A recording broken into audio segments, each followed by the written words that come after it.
Hello my dear student, कैसे हो आप लोग। मैं आपका KK sir. Welcome back to your channel KK's mathematics. आज मैं आपके सामने एक नए टॉपिक लेकर आया हूं, जिस टॉपिक का नाम है कंटिन्यूटी। आखिर इसका रोल कैलकुलस में बहुत बिग रोल प्ले करता है कंटिन्यूटी। आपको कंटिन्यूटी जानने के लिए सबसे पहले आपको इसके लिमिट के सारे कंसेप्ट आपको जानना बहुत जरूरी होता है, क्योंकि पूरे लिमिट के 100% कंसेप्ट इसमें यूज होने के बाद ही कंटिन्यूटी है या नहीं चेक कर सकते हैं अपन। तो सबसे पहले मैं इस कंटिन्यूटी पे कुछ इंट्रोडक्शन आपको देना चाहता हूं कि क्या होता है कंटिन्यूटी। सबसे पहले इसके बेसिक थीम के बारे में मैं आपको बताना चाहता हूं। जैसे कि इसके नाम से लेकर के हमें एक बात समझ में आ रहा है कि कंटिन्यूटी का मतलब कि वो कंटिन्यूअस होनी चाहिए, यानी कहने का मतलब कि विदाउट ब्रेकिंग, ब्रेक नहीं होनी चाहिए, ब्रेक नहीं लगनी चाहिए, तो क्या हो जाएगा, वो कंटिन्यूअस हो जाएगा। और जब फंक्शन कंटिन्यूअस है तो कंटिन्यूटी हो गया।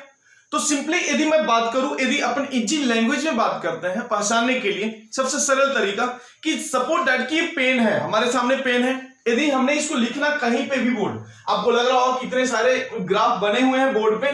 चलिए मैं किसी ग्राफ की बात नहीं कर रहा हूं, बस मैं आपको एक सिंपल सा इंट्रोडक्शन बता रहा हूं। वो इंट्रोडक्शन यदि आपको समझ में आ गया तो एक ग्राफ देख के आप डायरेक्टली बता देंगे कि कौन सा कंटिन्यूअस है कौन सा नहीं है। तो सबसे पहले जो मैं आपको टेक्निक बता रहा हूं, जो ट्रिक बता रहा हूं पहचानने के लिए ग्राफ से, तो सिंपल वे में कि यदि पेन से मैंने कोई भी काम कर रहा हूं, सपोज दैट कैसा भी बना रहा हूं, ऐसा बना रहा हूं, ऐसा बना रहा हूं, ऐसा बना रहा हूं, यानी कहने का मतलब कि स्टार्टिंग पॉइंट ए था और एंडिंग पॉइंट अपना है। क्या स्टार्टिंग से एंडिंग तक जाने में कहीं भी पेन उठा है, क्या अपना हाथ उठा हुआ है? नहीं उठा है। क्यों? क्योंकि यहां से जो पेन मैंने स्टार्ट किया था यहां पे डायरेक्टली लेके आया हूं, यानी कहने का मतलब कि जब भी पेन नहीं उठे तो क्या हो जाएगा, वो कंटिन्यूअस हो जाएगा। सपोज दैट यदि मैंने यहां पे ऐसा ला दिया, यहां से ऐसा लाया, यानी यहां से स्टार्ट होकर के यहां तक पहुंचे, बीच में कहीं भी पेन नहीं उठा, तो क्या हो जाएगा, कंटिन्यूअस हो जाएगा वो ग्राफ, सीधा ग्राफ कंटिन्यूअस बन जाएगा।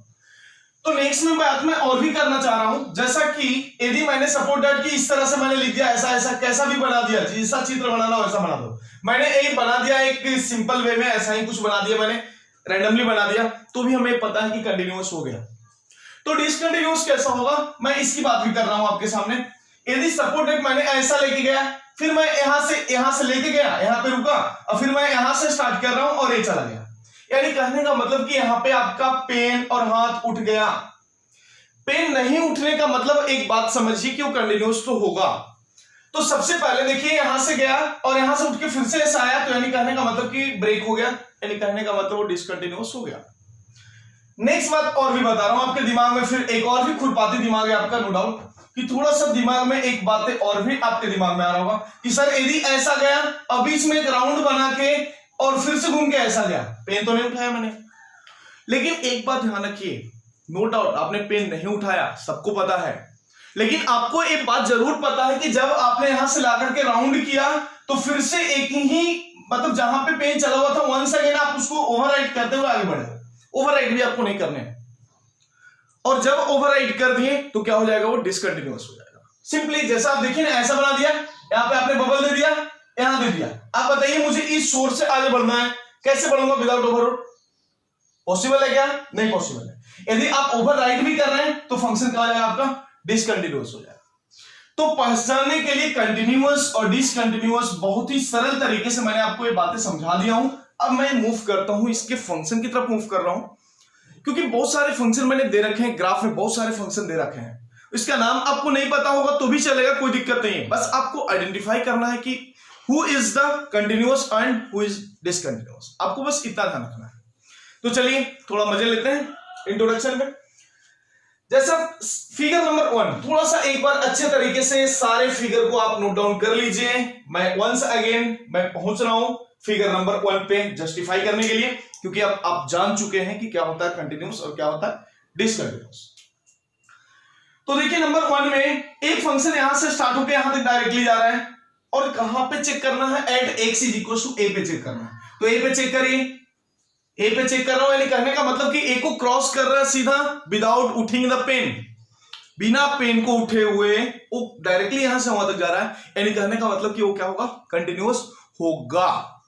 अब मैं मूव कर रहा हूं, यानी कहने का मतलब कि दिस इज कंटिन्यूअस, कंटिन्यूअस हो गया। सेकेंड नंबर ग्राफ में देखिए आप, एक ग्राफ यहां से यहां तक आ रहा है, बबल दिया, बबल का मतलब आपको बात पता हो गया होगा कि हमें उस पॉइंट को कंसीडर नहीं करना है, और जहां पे डार्क आया यानी उस पॉइंट को हमें कंसीडर करने हैं।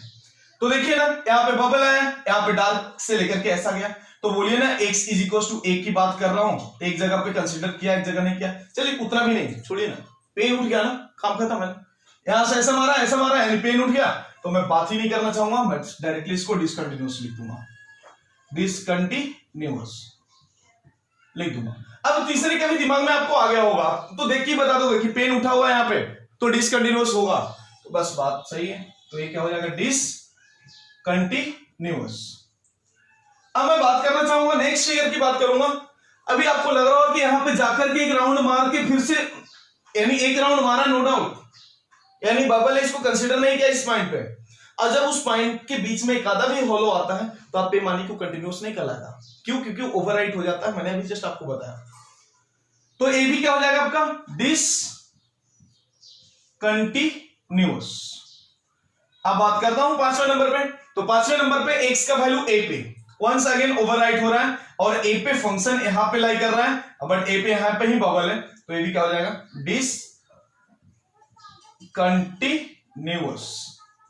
अब बताइए मुझे नंबर 6 की बात कर रहा हूं, x का वैल्यू a, यानी कहने का मतलब बीच वाला लाइन है, और x is equal to a का लाइन रिप्रेजेंट कर रहा है।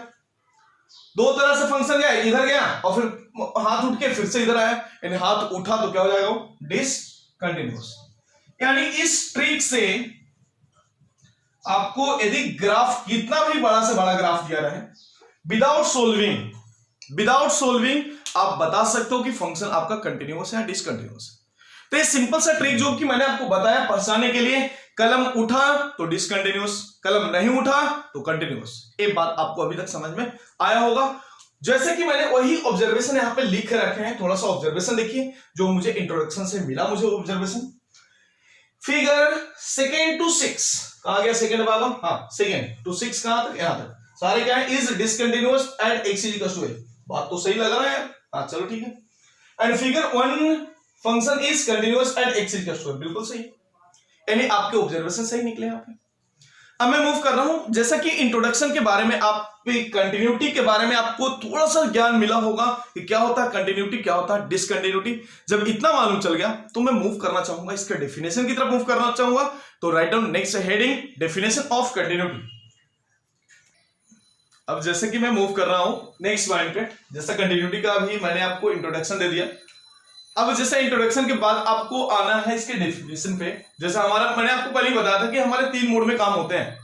नंबर 1 तो मैंने आपको पूरे कंसेप्ट अच्छे तरीके से समझाऊंगा। कंसेप्ट समझाने का जो तरीका है, पहले इंट्रोडक्शन, बेसिक थीम क्या है उसका, किस लिए यूज होगा, क्या होता है वो मैं आपको बताता हूं। उसके बाद डेफिनेशन की बात किया जाएगा, यानी कहने का मतलब एक कंसेप्ट जो यूजफुल कंसेप्ट है इसकी बात किया जाएगा। डेफिनेशन होने के बाद कुछ एग्जाम्पल भी मैं इसमें लिख के दूंगा, करा के दूंगा आपको। जब ये तीनों मोड में यदि आप मतलब अच्छे तरीके से सीख लिए तो आप क्वेश्चन कहीं का क्वेश्चन आप आसानी से लगा सकते हैं। तो चलिए अब इसके डेफिनेशन की बात कर रहा हूं कि आखिर कंटिन्यूटी का डेफिनेशन क्या है। आखिर हमने इंट्रोडक्शन तो अच्छे तरीके से समझ लिया, लेकिन इसको कैसे पता लगेगा कि कंटिन्यूटी है। तो सबसे पहले देखिए कि कोई भी वैल्यू के लिए, मतलब कोई भी वैल्यू के लिए मैं एक बात कर रहा हूं, कोई भी फंक्शन कोई एक पॉइंट पे, मैं लिख के दूंगा, सारे लिख के दूंगा, पहले आपको बातें को समझना है। आपको एक बार आप समझ जाइए तब आपको सारी चीज क्लियर हो जाएगी। तो मैं एक बात करना चाह रहा हूं कि एक लिमिट इस तरह से होगा, limit x tending to a की बात कर रहा हूं। फंक्शन है आपका f of x that equals to f of a के बराबर हो जाएगा।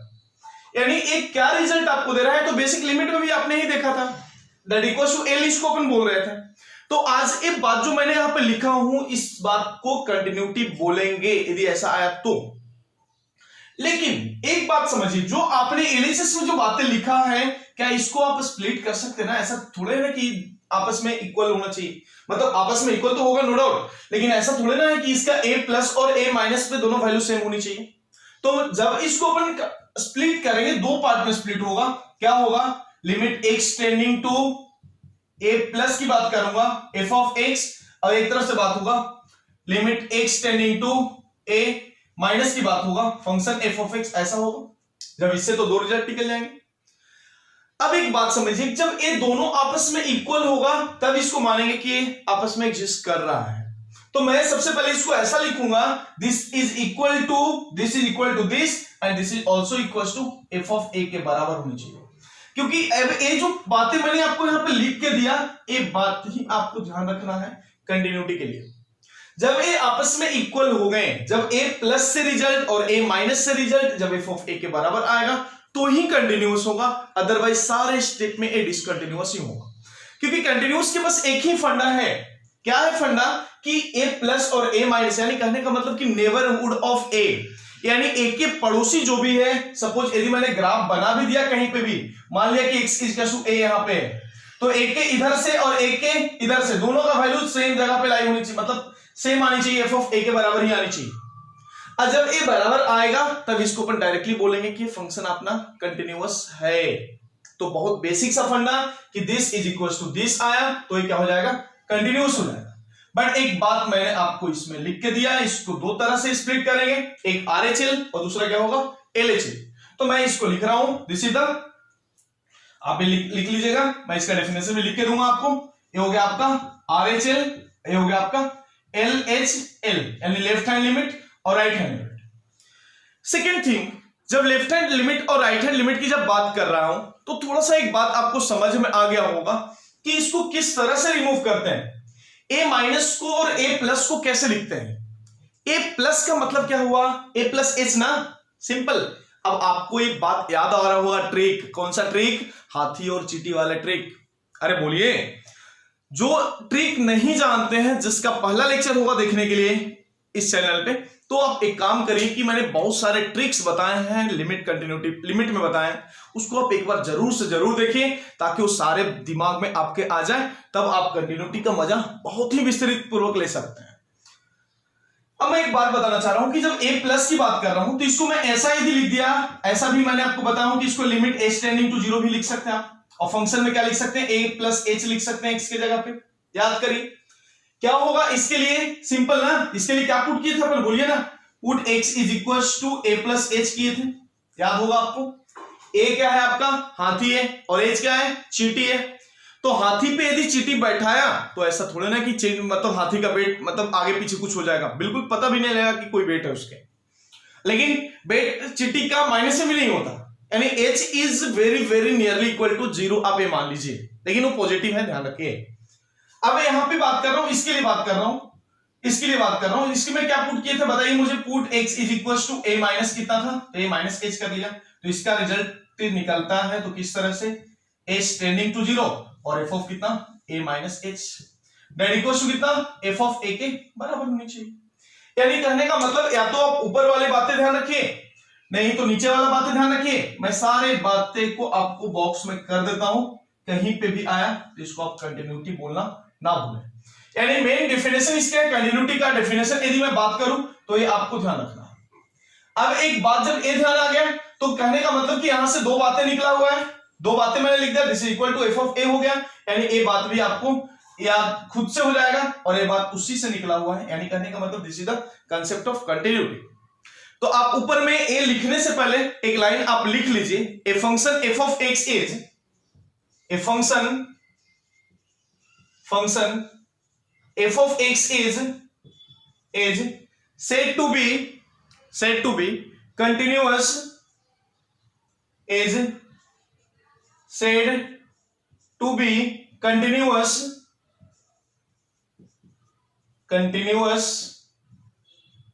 at x is equals to a, at x is equals to a if उसके बाद आप पूरे डेटा को अच्छे तरीके से लिखिए, पूरे डेटा आप अच्छे तरीके से लिखिए।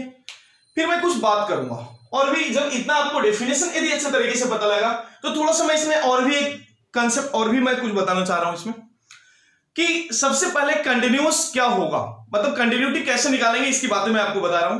तो सबसे पहले आपको बात याद होगा, डोमेन कैसे निकालते थे। फंक्शन में मैंने आपको ऑलरेडी बताया था, इसलिए पहले मैंने आपको फंक्शन पढ़ाया हूं, याद रखिए। तो डोमेन कैसे निकालते हैं फंक्शन का, यदि डोमेन निकालने यदि आपको अच्छे तरीके से आ गया तो कंटिन्यूटी कंटिन्यूअस है या नहीं है, ये सारी बातें आपके दिमाग में डायरेक्टली बन जाएंगे। क्वेश्चन देख के, ऑप्शन देख के डायरेक्टली आप इसके बता सकते हो। क्यों? क्योंकि आपको जब डोमेन आता है तो पता हो जाएगा कि फंक्शन कहां पे डिफाइन है, कहां पे स्प्लिट हो रहा है, कहां पे डिफाइन नहीं हो रहा है। तो सबसे पहले इसके लिए आप एक काम करिए, एक नोट पॉइंट आप देना ना भूलिए, आप एक वहां पे नोट पॉइंट लिखिए, right on note point. Continuous is always in the domain of function, यानी उसके डोमेन में वो ऑलवेज क्या होगा, कंटिन्यूटी होगा। कंटिन्यूस नहीं तो कंटिन्यूटी भी लिख सकते हैं। Continuity is always in domain of the function. Suppose that मैंने कुछ फंक्शन आपको मैं दे रहा हूं, यहां पे कुछ एग्जांपल मैं लिख रहा हूं, आप देखें। यदि आपके सामने f ऑफ x इस तरह से फंक्शन बना, सपोज 1/x-1 की बात किया जाएगा, या तो कहीं आपको f ऑफ x का वैल्यू मान लेता हूं कि कितना बन जाएगा आपका 1/x, मैंने सपोज लिख दिया। Next value f of x का वैल्यू मैं वंस अगेन मैं लिख रहा हूं 10x की बात कर रहा हूं। अब थोड़ा सा ध्यान रखिए, यानी कहने का मतलब कि जब आपको चेक करने के लिए भी मिलेगा कि फंक्शन कंटिन्यूअस है क्या, तो आपको बोलना होगा कि हाँ इसके डोमेन में कंटिन्यूअस है, क्योंकि इसके डोमेन जब बात करूंगा नीचे के, तो डोमेन इसके क्या होगा, फंक्शन डिफाइनिंग होगा इसका वैल्यू 1 पे। तो आपको एक बात यहां पे ध्यान रखना है, थोड़ा सा एक बात आपको ध्यान रखना है कि कहां पे कंटिन्यूअस है कहां पे नहीं है। तो एक बात तो थोड़ा सा आप लिखिए, मैं इसके एग्जांपल पे बहुत डिटेल में आ रहा हूं, आप तब तक लिखिए इसको। अब जैसे कि मैंने जो 3 एग्जांपल लिख रखे थे पहले, इसी एग्जांपल में मैं बात करूंगा कंटिन्यूटी और डिसकंटिन्यूटी दोनों पे बात करूंगा। तो सबसे पहले अपन देखते हैं कि जैसा मैंने अभी नोट पॉइंट में आपको लिख के दिया कि उसके डोमेन में कंटिन्यूअस होते हैं। आखिर इसके डोमेन पे पहले मैं बात कर लेता हूं। बोलिए, आपको डोमेन तो निकालने आता ही है। डोमेन क्या हो जाएगा, आर बन जाएगा, बस डिनोमिनेटर 0 नहीं होनी चाहिए, तो आर माइनस कितना 1 हो जाएगा, है पहला वाला डोमेन। नेक्स्ट यदि इसके डोमेन की बात कर रहा हूं इसके लिए, तो इसका डोमेन क्या हो जाएगा, बोलिए, or as it is minus single bracket 0 पे डिफाइन नहीं होगा फंक्शन। और यहां से वंस अगेन टाइम की बात कर रहा हूं, तो 10x डिफाइन नहीं होता है कहां पे, आपको पता है, उसके ग्राफ मालूम है ना आपको, 0 से यहां से जा रहा है तो इस तरह से π/2 पे जाएगा। और यानी कहने का मतलब कि π/2 के मल्टीपल, ऑड मल्टीपल ऑफ π/2 पे डिफाइन नहीं है। यानी इसके डोमेन की जब बात कर रहा हूं, तो इसका डोमेन कितना आ जाएगा, डोमेन कितना, r माइनस कितना, odd multiple of π/2। n belongs to क्या होगा, कोई इंटीजर की बात करेगा। चलो ठीक है, तो मैंने डोमेन तो लिख दिए, यानी कहने का मतलब कि इसके डोमेन में फंक्शन कंटिन्यूअस है। आपको ये बात पता लग गया होगा। अब मैं बात करना चाहूंगा इसके डिसकंटिन्यूटी वाले फैक्टर पे जब बात करूंगा, कि यदि आपको डायरेक्टली इसमें ढूंढना होगा कि डिसकंटिन्यूअस कहां पे है, तो मैं लिख रहा हूं डिसकंटिन्यूअस एट, देखिए ना, जहां जहां पे डिफाइन है उस पॉइंट को डिसकंटिन्यूअस होगा। तो मैं लिख रहा हूं नीचे में डिसकंटिन्यूअस कहां पे, डिसकंटिन्यूअस एट, डिसकंटिन्यूटी एट, पहले वाला फंक्शन मैं ऐसा ब्रेक करके लिख देता हूं ताकि आपको तकलीफ ना हो। तो समझिए, पहले आप देखिए, पहला फंक्शन की बात कर रहा हूं, ये कहां होगा डिसकंटिन्यूअस, एट x = 1 पे डिसकंटिन्यूअस है, क्योंकि 1 को छोड़ करके बाकी जगह पे फंक्शन जाएगा। सेकंड नंबर बताइए, एट x = कितना, 0 पे डिसकंटिन्यूअस है, डिसकंटिन्यूटी एट दिस, यहां पे डिसकंटिन्यूटी कहां पे होगा, डिसकंटिन्यूटी की बात किया जा रहा है, at x = odd multiple of π/2 पे डिसकंटिन्यूटी होगा फंक्शन, क्योंकि वहां पे वो डिफाइन नहीं है, जहां पे डिफाइन नहीं होगा वहां पे वो क्या हो जाएगा, डिसकंटिन्यूअस। लेकिन जब डोमेन की बात किया जाएगा कि इसके डोमेन में क्या कंटिन्यूअस है, तो आपका जवाब सीधा होना चाहिए कि हाँ इसके डोमेन में फंक्शन कंटिन्यूअस होंगे। तो एक बात और भी आप लिख लीजिए नोट पॉइंट में, सेकेंड नंबर पॉइंट लिखिए नोट पॉइंट में, all the rational function are, ये लिख लेने के बाद ये पूरा आप लिखिएगा, पहले आप वीडियो को पॉज करके लिख लीजिएगा, उसके बाद सेकेंड नंबर पॉइंट लिखिएगा, all the rational function are continuous, all the rational function are continuous because continuity is always talk in their domain। ये बातें कि जैसे कि मैंने आपको बता दिया। अब नेक्स्ट पॉइंट, नोट पॉइंट में तीसरा नंबर पॉइंट आप दीजिएगा, third number point, inverse of discontinuous function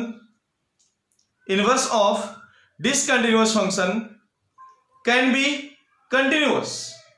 inverse of discontinuous function can be continuous, यानी कभी भी ध्यान रखिए आप, कभी आपको ये ओरली भी पूछा जाता है, जैसे जनरली कहीं कोई एग्जाम में यदि एमसीक्यू में डायरेक्टली यदि इस तरह से पूछा जाएगा या इस तरह के कुछ क्वेश्चंस ही होंगे तो डायरेक्टली आप इस नोट पॉइंट से आप उसके उत्तर दे सकते हो कि क्योंकि इनवर्स कभी भी निकालेंगे डिसकंटिन्यूअस फंक्शन का, वो कंटिन्यूअस हो सकता है और नहीं भी हो सकता है। तो चलिए मैं इस पे कुछ एग्जांपल मैं आपको ले रहा हूं, एक एग्जांपल दे रहा हूं। तो राइट डाउन एग्जांपल।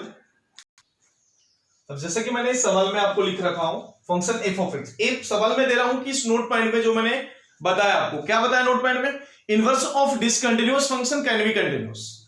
यानी एक F of x function given है 1 प्लस एक्स स्क्वायर, किसके लिए, जब एक्स ग्रेटर देन 0 होगा, 0 पे इसकी वैल्यू 0 है और लेस देन 0 की बात कर रहा हूं तो minus of 1 plus x square लिखा हुआ है। बट ये कहां पे, ये पूरे फंक्शन डिसकंटिन्यूअस है, कहां पे, 0 पे डिसकंटिन्यूअस है।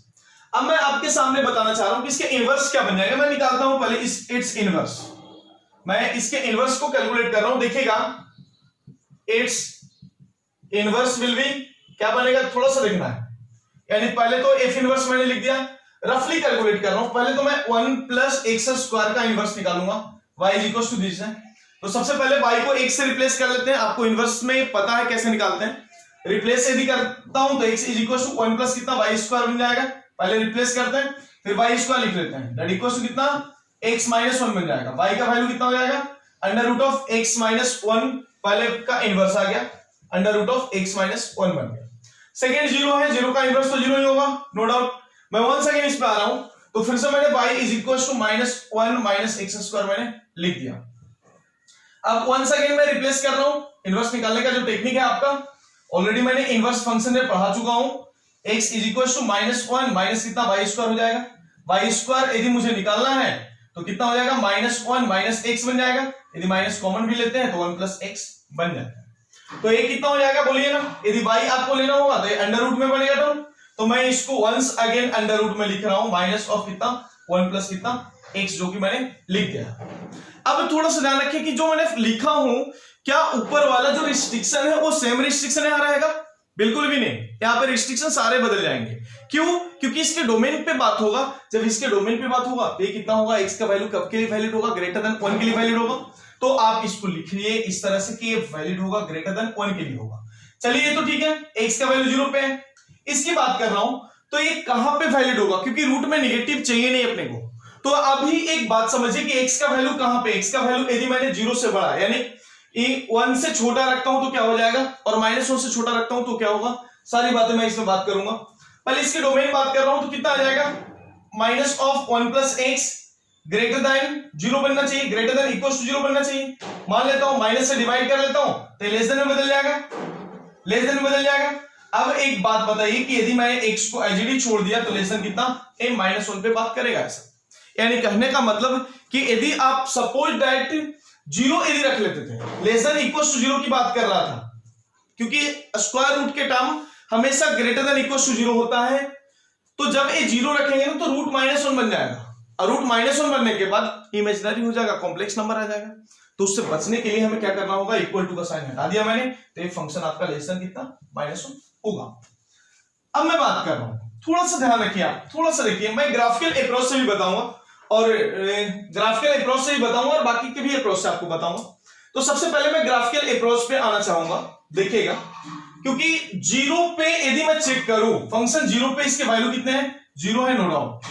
तो 0 प्लस और 0 माइनस यानी 0 के नेबरहुड की जब बात करूं तो 0 के नेबरहुड भी यही होगा, क्योंकि अगला फंक्शन तो ग्रेटर देन 1 की बात कर रहा है और नीचे वाला फंक्शन माइनस 1 से छोटा के लिए बात कर रहा है, तो इसके नेबरहुड भी यही होंगे। तो इसीलिए कहने का मतलब कि डायरेक्टली यदि मैं बात करूं ये फंक्शन कंटिन्यूअस है, कहां पे, x इक्वल टू 0 पे। चलिए ठीक है, ये तो आपको सीधा ऑब्जर्वेशन से समझ में आया कि दिस इज कंटिन्यूअस। ये फंक्शन आपका जो भी है वो क्या है, continuous at x is equal to 0 पे कंटिन्यूअस है, क्योंकि 0 के नेबरहुड में यही फंक्शन दिख रहा है। 0 से बहुत दूर है ग्रेटर देन 1 और बहुत दूर है लेस देन माइनस 1। तो मैं एक बात करना चाहूंगा, इसके ग्राफ पे बात करना चाहूंगा। सबसे पहले इसके ग्राफ में ड्रॉ करना चाह रहा हूं कि ऊपर वाला जो फंक्शन है आपका उसका ग्राफ कैसे मैं ड्रॉ कर रहा हूं, थोड़ा सा ध्यान रखिए। बहुत सिंपल है स्ट्रक्चर ग्राफ ड्रॉ करने के लिए। तो मैं सबसे पहले ग्राफ की बात कर रहा हूं। इसके लिए देखिएगा, एक्स एक्सिस वाई एक्सिस मैंने बना लिया, ग्रेटर देन 0 की बात कर रहा हूं, पहले 0 पे चेक कर रहा हूं। x का वैल्यू यदि 0 होगा तो y का वैल्यू कितना निकल रहा है, 0 निकल रहा है। यानी कहने का मतलब कि फंक्शन तो यही होगा, x का वैल्यू 0, y का वैल्यू 0 पे ऐसा होगा। अब नेक्स्ट x का वैल्यू यदि मैंने वंस अगेन 0 रख दिया ऊपर वाले में तो ये 1 होगा, और 0 से बड़ा यानी कहने का मतलब 1 रख दिया तो क्या बन जाएगा, 2 बन जाएगा। यानी कहने का मतलब कि फंक्शन इस तरह से x का वैल्यू 0 यदि मैंने इसमें रखता हूं, इसके लिए बना रहा हूं, तो 0 तो कितना होगा, 1 होगा। 1 नो डाउट यहां पे है, लेकिन 0 तो यहां पे है नहीं, ग्रेटर देन 0 है, तो चलिए ठीक है 1 रखता हूं तो क्या बन जाएगा, ये 1 तो 2 ऐसा। यानी कहने का मतलब ग्राफ इस तरह से ऊपर की तरफ मूव कर रहा है। लेकिन यहां पे नहीं होगा, यहां पे बबल मैं इसलिए दे रहा हूं क्योंकि यहां पे x का वैल्यू 0 इंक्लूड नहीं है इसमें, इसलिए मैंने उस पॉइंट पे बबल दे दिया। अब नेक्स्ट पॉइंट जब बात कर रहा हूं, नीचे वाले जब बात कर रहा हूं, तो इसमें देखिए ना लेस देन 0 की बात किया जा रहा है। लेस देन 0 यानी कहने का मतलब एक्सिस के इस साइड, एक्सिस के इस साइड जब बात करूंगा, एक ग्राफ मैंने तो बनाया किसके लिए, 1 प्लस एक्स स्क्वायर के लिए बनाया, जो कि मैं यहां पे मेंशन कर रहा हूं। 1 प्लस एक्स स्क्वायर का ही ग्राफ हो गया। अब नेक्स्ट में minus of 1 plus x square की बात करना है, तो वंस अगेन जब नीचे जाएंगे 0 रखूंगा तो ये माइनस 1 आ जाएगा, बराबर है। यानी कहने का मतलब कि यहां पे भी बबल जाएगा क्योंकि 0 तो कंसीडर करने नहीं है। और बाकी यदि वंस अगेन 1 रखता हूं तो माइनस 2 जाएगा। यानी फिर से ये फंक्शन वंस अगेन इधर की तरफ मूव कर रहा है, एक फंक्शन ऊपर जा रहा है और एक फंक्शन इधर जा रहा है। थोड़ा चेक करता हूं, 2 रखने के बाद कितना आएगा, 4 और 1 5 यानी -5। वो सडनली नीचे की तरफ जा रहा है, ऊपर की तरफ नहीं आ रहा है, तो ये ग्राफ इस तरह से नीचे की तरफ मूव करते हुए रहेगा। ऐसा मैंने बना दिया। एक इसका बना है, एक इसका बना है, तो माइनस ऑफ कितना बोलिए ना, माइनस ऑफ कितना, 1 प्लस कितना एक्स स्क्वायर का ग्राफ ऐसा बना हुआ। अब चलिए ठीक है, ये तो आपका 0 है, मैंने वो भी बना लिया। एक्स एक्सिस वाई एक्सिस आप देना ना भूलें, एक्स और वाई एक्सिस भी देना ना भूलें। अब मैं इसके ग्राफ की बात कर रहा हूं, सबसे पहले इनवर्स फंक्शन के ग्राफ की बात कर रहा हूं। जैसा कि आपको इनवर्स फंक्शन के बारे में इतना पता है कि आपको इसके रूट वगैरह के ग्राफ बताने की जरूरत नहीं होता है। क्यों? क्योंकि जब इसके डायरेक्टली आप y is equal to x पे इसका मिरर इमेज लेंगे तो डायरेक्टली जो ग्राफ इस तरह से बन रहा है, y एक्सिस एक्स एक्सिस में बदल जाएगा और x एक्सिस y एक्सिस में बदल जाएगा। तो क्या बन जाएगा इसका ग्राफ, इट्स इनवर्स की बात कर रहा हूं, इट्स इनवर्स ग्राफ की बात कर रहा हूं। तो देखिए मैं एक्सिस को बदल रहा हूं, यानी कहने का मतलब x y हो जाएगा और y x हो जाएगा। तो नो डाउट एक्सिस का डायरेक्शन तो बदलेगा, लेकिन पोजीशन में सेम रख रहा हूं, ग्राफ को ही थोड़ा सा उल्टा कर दूंगा मैं। यदि मैं 1 की बात कर रहा हूं और एक जाएगा 1 पे और एक जाएगा आपका -1 पे, जहां पे आप देखिए स्प्लिट हो रहा है, एक 1 और एक कितना -1 पे स्प्लिट हो रहा है। 1 पे कहां जा रहा है, पॉजिटिव x की तरफ जा रहा है, तो 1 की बात कर रहा हूं, यानी कहने का मतलब पॉजिटिव x तो आपका ऐसा बन जाएगा, लिख दिया मैंने। अब -1 पे बात कर रहा हूं, -1 पे कहां जा रहा है, निगेटिव की तरफ जा रहा है, तो -1 पे बात मैंने ऐसा कर दिया। अब एक बात, और 0 के बाद तो यहां होगा डायरेक्टली, यदि आप ग्राफ इससे भी यदि आप बनाते हैं, इससे भी बनाते हैं, तो नो डाउट किसके ग्राफ इसी तरह से ग्राफ बनेंगे भी। अब मुझे बात चेक करना है कि आखिर ये 0 पे कंटिन्यूस है क्या, कैसे है तो कैसे है, ना है तो कैसे है, ये बातें आपको यहां पे थोड़ा सा सावधानी से देखना होगा, अच्छे तरीके से देखें, थोड़ा सा ध्यान रखें। यदि मैं 0 की बात कर रहा हूं तो 0 का नेबरहुड का रीजन कौन सा है, आपको यही रीजन है 0 पे और यही रीजन है 0 प्लस और 0 माइनस के लिए। ये हो गया 0 प्लस की बात करेंगे और ये होगा 0 माइनस की बात करेंगे। तो आप देखिए ना 0 प्लस और 0 माइनस के लिए फंक्शन तो सेम ही जा रहा है। फंक्शन यानी कहने का मतलब कि ये लाइन यहां से यहां तक जो जा रहा है आपका वो तो कंटिन्यूअस ही है ना, क्योंकि यहां से यदि आप मूव करेंगे, ए डायरेक्शन से मूव करेंगे यहां से यहां तक, कि यहां पे आपका बबल है और यहां बबल है, यानी इससे पहले यहां से लेकर के यहां तक के फंक्शन क्या आपके कंटिन्यूअस है। तो नो डाउट के ग्राफ का ऑब्जर्वेशन से भी आपको एक बात समझ में आया कि डिसकंटिन्यूअस फंक्शन कंटिन्यूअस हो गया जब उसके इनवर्स निकाले। तो एक बात जो मैंने आपको नोट पॉइंट में लिख के दिया, ये आज मुझे पता लगा आपको कि बात सही है, नोट पॉइंट को किस तरह से मैंने प्रूफ किया, ये बात आपको जस्ट क्लियर हो गया इस पॉइंट में। तो तब तक के लिए आप इसको लिख लीजिए, यानी कहने का मतलब आप एक रिमार्क यहां पे लिखना ना भूलें, हेंस द फंक्शन इज, यानी कहने का मतलब it's inverse function is, it's inverse function is continuous, is continuous at x is equal to, कहां पे बेटा बोलिए 0 पे, तो 0 पे। ये बात आप लिखना ना भूलिए और अच्छे तरीके से इसको नोट डाउन करिए। बहुत ही समझने के लिए सबसे बहुत ही बेहतर इंपॉर्टेंट पॉइंट मैं इसको मानूंगा समझने के लिए। आप अच्छे तरीके से समझिए, वीडियो को एक बार नहीं 2 बार 3 बार जितना वो उतना देखिए और समझिए। जब तक कि आपको नहीं समझा जब तक देखिए आप। तो लिख लीजिए, जैसा कि मैंने आपको इस एग्जांपल के थ्रू मैंने आपको समझा दिया, एक कांसेप्ट आपको बताया।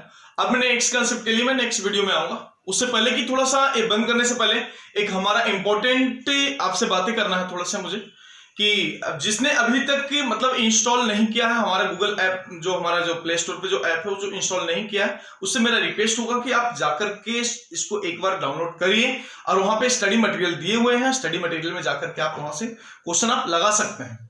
इवन मैं आपको एक बात और भी बोलूंगा कि जिसने भी डाउनलोड नहीं किया है तो कैसे डाउनलोड करना है, मैं आपको प्रोसेस थोड़ा सा मैं आपको समझा रहा हूं, और कैसे रेटिंग देना है। रेटिंग क्योंकि आपको देना बहुत जरूरी है हमारे लिए, क्योंकि एक टीचर का सबसे बड़ा फैक्टर वही होता है कि उसके रेटिंग जो पढ़ा रहे हैं बच्चों को कितना समझ में आ रहा है, उसके हिसाब से रेटिंग बच्चे की तरफ से क्या आ रहा है, वो एक टीचर का अर्निंग होता है। तो इसलिए मैं आपसे रिक्वेस्ट करूंगा कि आप अपना रेटिंग देना बिल्कुल ना भूलें। तो कैसे पहले डाउनलोड करते हैं, मैं आपको एक सिंपल पहले मैं अपना मोबाइल लाके मैं दिखाना चाहूंगा। तो सबसे पहले आपको गूगल प्ले पे आ जाना है। गूगल प्ले पे आ जाइए आप। जैसे आप प्ले स्टोर पे आ जाएंगे तो यहाँ पे सर्च करने के लिए आप केकेज मैथमेटिक्स डालिए। के पोस्ट ऑफ एस है, उसके बाद मैथमेटिक्स है।